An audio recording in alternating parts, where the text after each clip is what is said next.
Fatima bint Asad, the mother of Imam Ali, went to the Holy Kaaba to pray when she was expecting. Miraculously, the wall of the Holy Kaaba was cracked open for her to enter. And so, Imam Ali became the only human being to be born inside the Holy Kaaba, the house of Allah.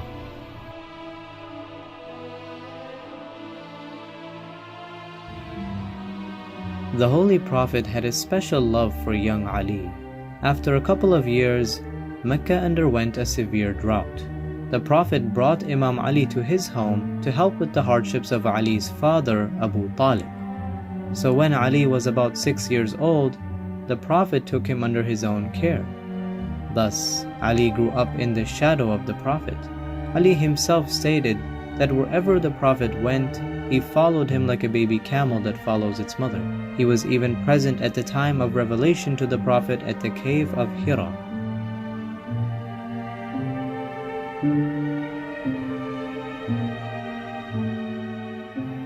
Imam Ali was the first male to testify to the message of the Holy Prophet. He showed his support from the day after the first revelation.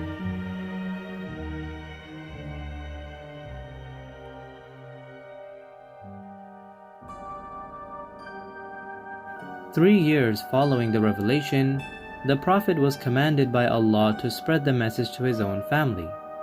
Therefore, he invited his family to a banquet and proclaimed the message of Islam to them, and asked 3 times for their support. It was only Imam Ali who offered his support to the Prophet at every call. The Prophet responded by saying, "Ali is my brother and my successor among you."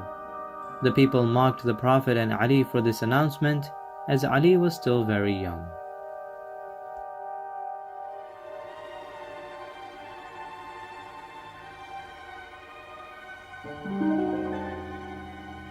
The Meccans saw Islam as a threat to their interests and plotted to kill Prophet Muhammad in his sleep. Allah informed the Prophet of their evil plot. On the night of migration, the Prophet had Ali sleep in his bed. He only trusted Ali to do this dangerous task, which he did without hesitation.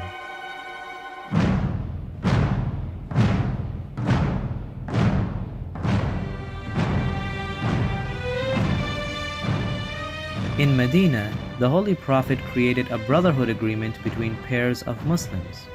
He chose Imam Ali as his brotherhood partner and said, "Ali, you are my brother in this world and the hereafter."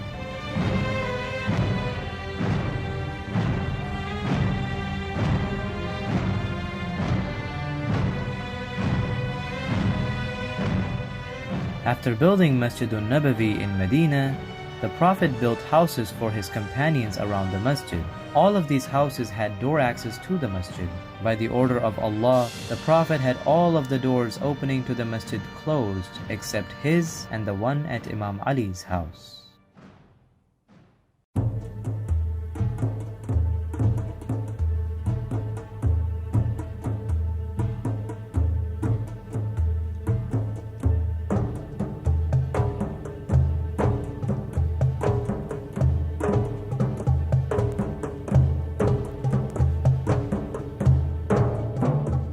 Imam Ali alayhi salam, Hamza and Ubaidah were the 3 warriors who participated in the one-on-one opening fight of Badr, and Imam Ali defeated his opponent Walid. During the battle, many of the idolaters were killed by Imam Ali's hand alone.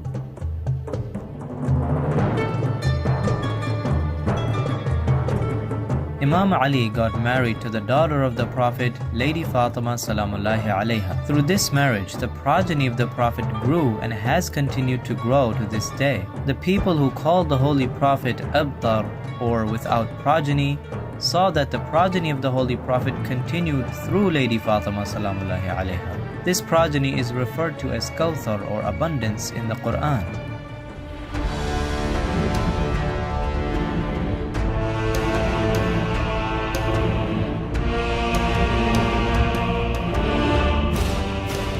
During the Battle of Uhud, initially the Muslims were victorious.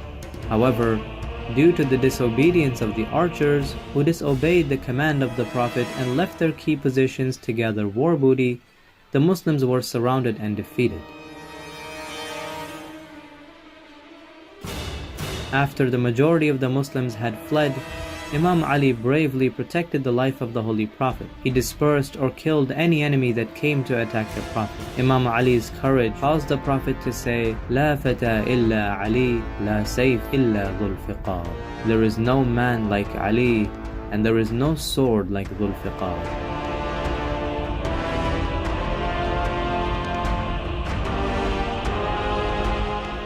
During the Battle of Khandaq, the Muslims dug trenches against the enemy.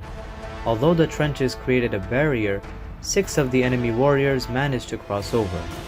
Among those who crossed over was Ammar ibn Abdiwad, a fierce warrior famous for his strength and power in the entire Hijaz. He dared the Muslims to come fight him. It was only Imam Ali who accepted the challenge and defeated him. The Imam's sacrifice was so significant that the Holy Prophet said, "Ali's strike in the Battle of Khandaq is higher than the worship of the world."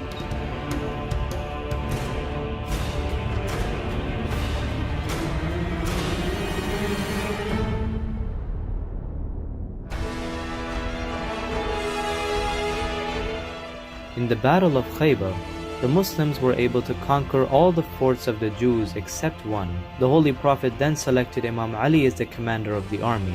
The Imam defeated the well-known and fearsome warriors outside the fort and eventually opened the giant door leading inside.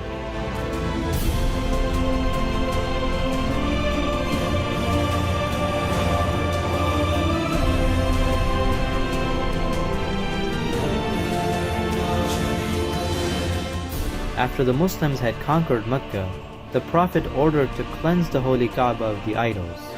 Mounting on the shoulders of the Holy Prophet, Imam Ali helped him destroy the idols.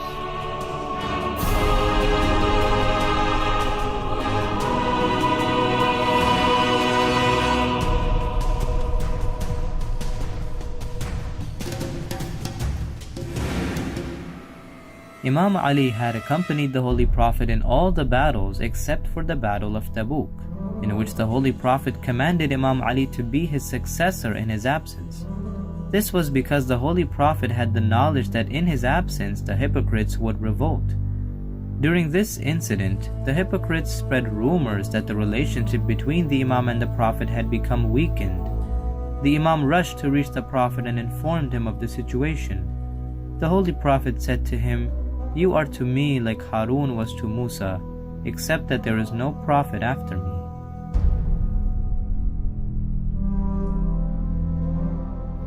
By the order of Allah, Imam Ali was appointed to deliver the verses for suppression of idol worship during the Hajj season for all of the Arab tribes. The Christians of Najran refused to accept Islam after discussing Christian beliefs with the Holy Prophet, but were willing to do mubahala. To the surprise of the Christians, the Holy Prophet did not bring an army or his companions. Instead, he brought his family, Imam Ali alayhi salam, Hazrat Zahra salamullahi alayha, Imam Hassan and Imam Hussein alayhi salam. After seeing them, the Christians got discouraged about doing the mubahala. It was then when the verse of Mubahala was revealed, calling Imam Ali the life of the Holy Prophet.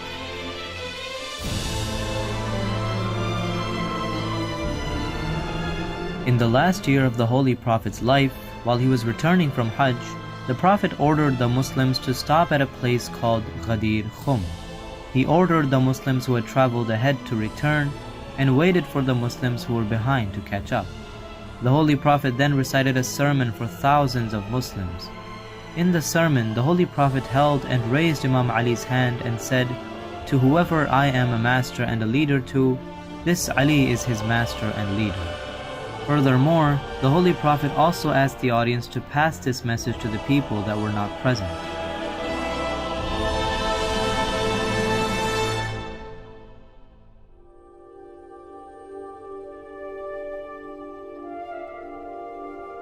After the Prophet's demise, while Imam Ali and his family were mourning him and were occupied with the burial ceremony, a group of Muslims gathered at a place called Thaqifa and selected the first caliph. Imam Ali refused to pay allegiance to this caliph. Due to his refusal, they attacked his house and tried to forcefully get his allegiance. Hazrat Fatima was martyred after only 75 or 95 days after the demise of the Holy Prophet. In the attack on their house, Hazrat Fatima was left severely injured, causing the miscarriage of her baby, and eventually she passed away. Imam Ali kept silent throughout all of these calamities for the sake of the Muslim nation.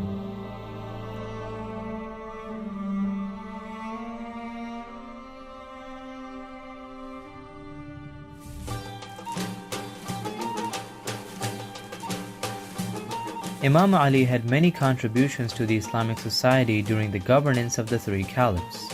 He interpreted the Quran and trained Islamic scholars. He also helped the poor by digging wells and planting date trees, dedicating them to the needy.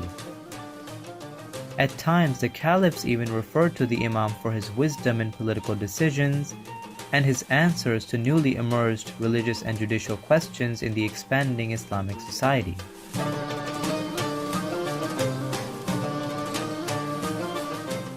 When the third caliph's house was surrounded by Muslims, the Imam was against the murder of Uthman and sent his sons to protect the caliph's house.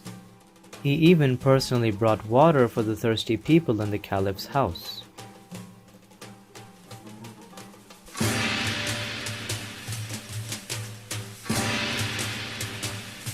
At the time, there was great civil unrest and disorder.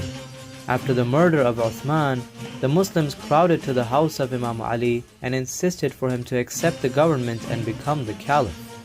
Imam Ali was the only caliph that was democratically elected by the people.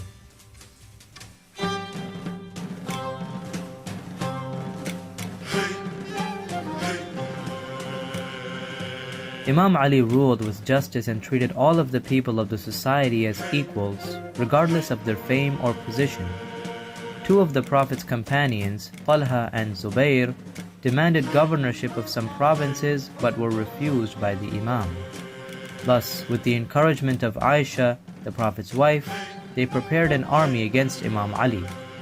Imam Ali defeated them in the Battle of Jamal and respectfully returned Aisha to her home. Muawiyah refused to submit the governorship of Sham to Imam Ali.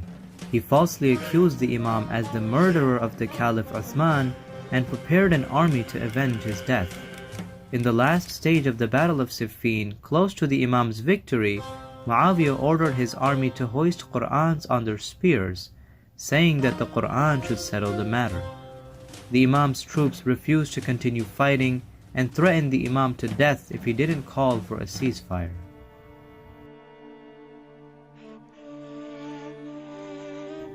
The Khawarij, or the people who had threatened the Imam in the Battle of Siffin, soon realized their mistake and regretted their decision.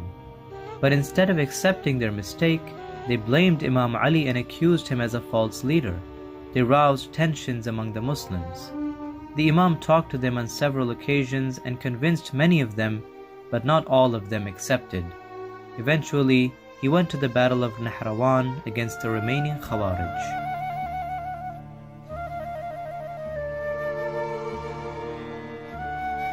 Only 10 of the Khawarij had survived from the Battle of Nahrawan.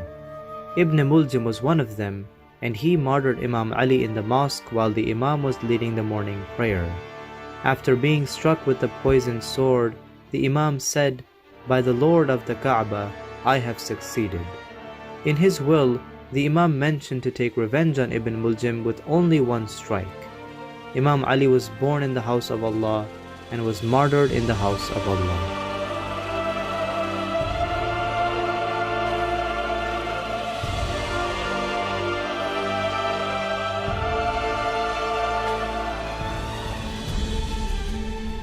It is impossible to present the greatness of Imam Ali in just a few words by simply referring to major historical events of his life. However, Imam Ali has numerous undeniable characteristics that undoubtedly make him the Prophet's unique companion. Every single moment in the life of Imam Ali, from his miraculous birth inside the Holy Kaaba, his upbringing by the Prophet before Islam, his companionship with the Prophet during his prophethood, to his endless efforts in establishing justice and guiding the Muslims, are all the reflections of his divine and holy character. Even his enemies could not resist admiring him. His great personality gives honor and dignity to his Shia followers, who proudly follow him as their first Imam.